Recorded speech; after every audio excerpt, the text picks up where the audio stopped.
मुंबईतल्या घाटकोपर परिसरात दरड कोसळून एक भीषण दुर्घटना घडली आहे। चिरागनगरमधल्या गौसिया चाळ परिसरात पहाटेच्या सुमारास डोंगराचा एक मोठा भाग थेट घरांवर कोसळला।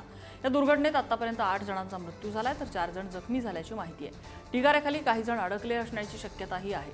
मुंबईत पुढील काळातही मुसळधार पावसाचा इशारा असल्यामुळे धोकादायक भागातील नागरिकांना सतर्क ठिकाणी राहण्याचं आवाहन करण्यात आलेलं आहे।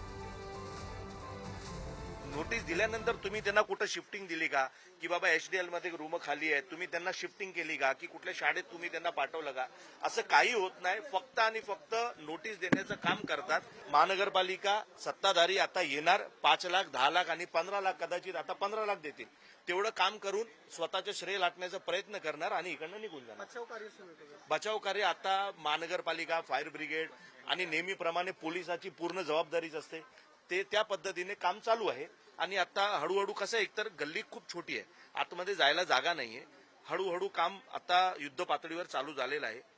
तर मला वाटते 2 बॉडी गेलेले आहेत, 2 इंजर्ड आहेत, अजून मला वाटते 4 ते 5 आतमध्ये दबलेले आहेत।